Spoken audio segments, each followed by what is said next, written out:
Coach, you're entering your fourth year. I guess tell me a little bit about coming off a rough year last year. What are you trying to change here into year four? So as my boys stated earlier, we're doing a big culture change, a big culture shock. We have, I think right now we're rocking 13, 14 seniors, which for Rawlins is a big amount of seniors. And we have a lot of freshmen coming in too. So we're really trying to build that culture where leaders are leaders regardless of their age, regardless of their class age as well, and regardless of when and where they play.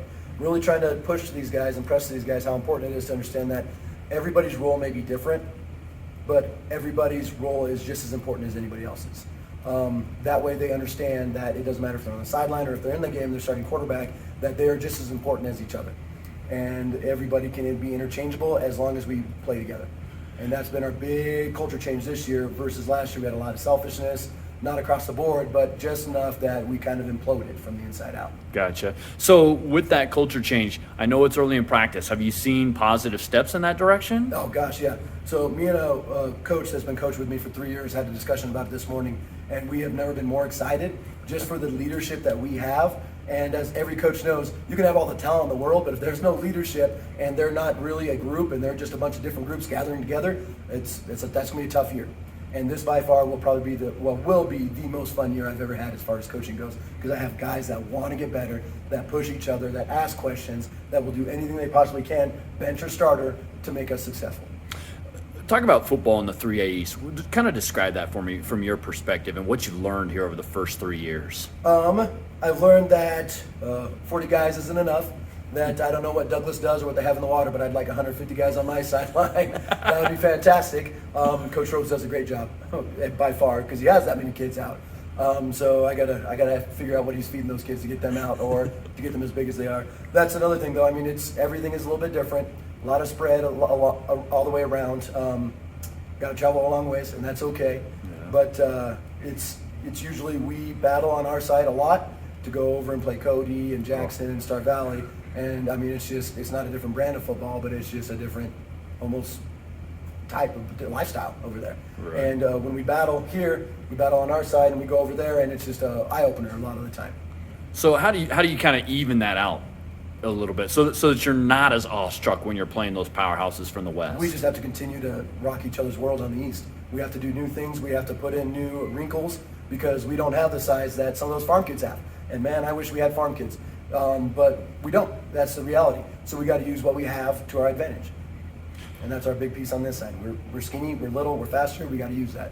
Talk about you're bringing on a new coach, Vic Wilkerson, former head coach and assistant, long time up there at Campbell County High School. He's a great mind. I've known him and been around him for a long time. What type of presence and what type of mentality do you think he adds to your team? I got to be 100% honest. I have been around some pretty good coaches from my time in Colorado and around here. He is by far one of the best dudes, best people, and best coaches I've ever been around. You hear a lot of times of an old man coach, and I'm not going to call Vic an old man. He just turned 50. Happy birthday. But I'm not going to call him an old man, but you assume that doing it as long as he has a nitty-gritty military style. I've never seen a coach like him that cares as much as him. He loves the kids. He truly bought in. Within a day, he learned every kid's name, and that's hard for even teachers to do. Yeah. He is truly a great guy, and his offensive mind, the time he spends, is showing me where I've lacked in my last couple of years, and it's really made me play catch-up and become a better coach myself. Well, speaking of that offense, it's a different brand. Are you excited to kind of spring some new things on people? Most definitely. It's a different brand that'll work for us, okay. And that's what we're most excited about. We have a smaller group of O-linemen, and we have a faster group of O-linemen. And with that, his last couple of years in Gillette, he ran the exact same type of offense. So for us, that's a big deal. If we're able to execute that just like he did, we're going to be okay. Did you notice a little different excitement out of these kids with kind of learning a new offense and just having maybe a different mentality? Yes. And every year, right at the beginning of the first week, there's always that excitement, but it's carried on. 2-a-days are tough. Everybody hates them. Everybody hates conditioning in the morning and doing all that. And even on day 3, day 4, where you start hitting that downhill slope, we've still kept going up. And that's a different tune than we've ever heard here before. Usually have that downhill slope, and you got to do something as a coach to excite them, get them going. I haven't had to yet.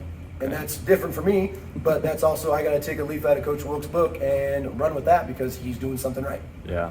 So what do you feel you guys need to do in the next week and a half to 2 weeks to get yourself ready for your first game? Got to lock in on that offense. We've learned about 90% of the playbook already, but we got to be able to execute in every formation we possibly can. Defensive side, we're doing a really good job of keeping it simple and just letting the dudes be athletes, be confident athletes, run around and make the plays we know they can make, and not try to overload their brain. Like I tell all my defensive players, you're a bunch of psycho idiots. Go be a psycho idiot, go hit somebody, but your one job is this, so make sure you do that every time before you hit somebody. So we're just executing, we're doing everything we can, and we're not focusing as much on the X's and O's as we are on the players these days, and that's become a big difference for us. Well, good luck to you here in year 4. Thank you, sir. I appreciate it.